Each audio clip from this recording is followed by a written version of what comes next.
Following the financial failure of the first Joker film, which grossed a mere $4.2 million against a budget of $50 million, the future of the character was up in the air. By 2019, the Batman franchise as a whole had been losing popularity for quite some time. Since the conclusion of the Nolan Trilogy in 2012, multiple projects, including movies, shows, and video games, either flopped or ended up being shelved entirely. With that in mind, to say it was a surprise when Warner Bros. Announced Joker 2, Folie, Deux would be an understatement. The only bigger surprise? The film's monumental success.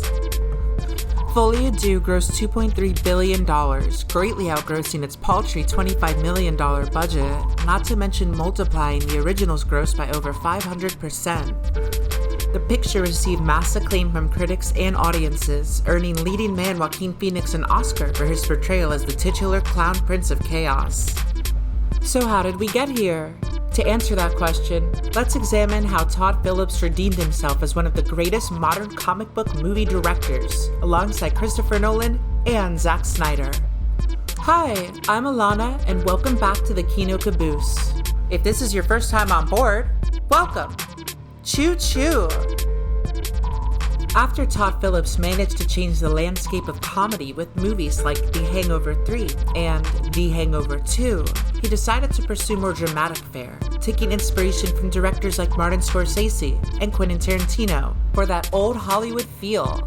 While his initial pitch to Warner Bros. Revolved around an ensemble character study of multiple Batman villains, including Bane, Catwoman, Egghead, and Firefly, the executives decided to narrow it down to a film just about the Joker. The first film explored the story of a clown named Arthur who spearheads a societal revolution after a lifetime of trauma and misery. It was universally praised by critics, earning the top slot on many Best of the Year lists. Much of the praise was given to Phillips for the way he employed subtle homages to films like The King of Comedy and Taxi Driver. The public, however, had a much different reaction. Due to both superhero fatigue, as well as the discourse over the movie inspiring an incel uprising, audiences failed to show up. However, in 2020, a little thing happened that you might have heard of, called the COVID-19 pandemic, which caused the public to remain indoors for the next year and a half. This gave them plenty of time to catch up on movies they missed, including The Joker, which they could watch in the safety of their own home, free of any incel uprising. While it bombed in theaters, the home release stacked up major views and rentals and began receiving word of mouth as a hidden gem. With this, Todd Phillips approached Warner Bros. With the idea for a sequel. While Warner Bros. Was apprehensive, they were eventually convinced when Phillips said he could do it for only half the budget of the first film. The studio agreed, and the movie was greenlit.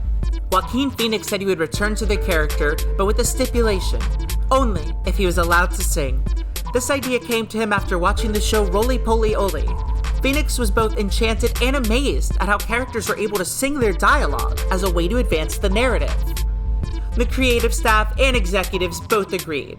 This was a brilliant idea, especially considering how much critics praised the scene in the original where Joker dances on the stairs to Gary Glitter's Rock and Roll Part 2.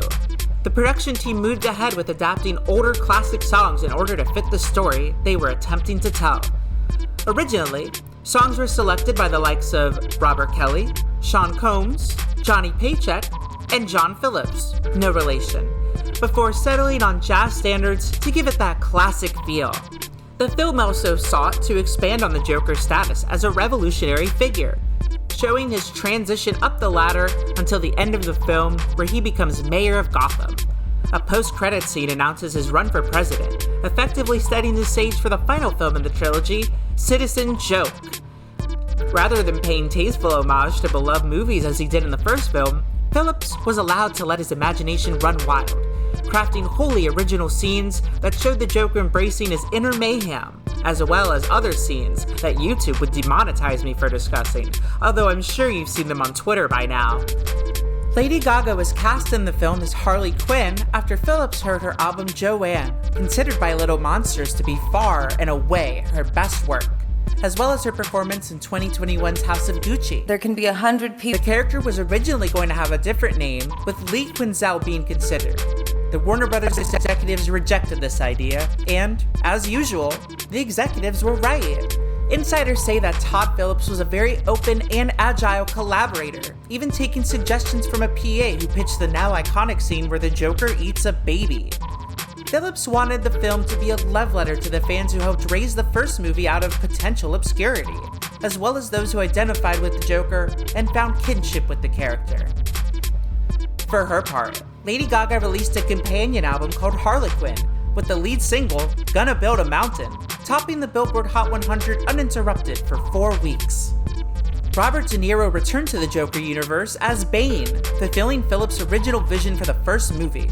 A scene where Mark Maron portrayed Firefly was also shot, but was ultimately considered too dark and gritty for the film. Following the film's premiere, the movie was well received by fans who admired the way the Joker matched his comic counterpart, with many considering it a love letter to comic book cinema at large. Critics also praised the unique direction and tightly paced script. It received a massive awards, including the aforementioned Best Actor for Phoenix, and earned the highest rating of any comic book film on CinemaScore, an A++. Thanks for riding on the Kino Caboose. Don't forget to like and subscribe, as it helps us reach more stops on our cinematic railroad.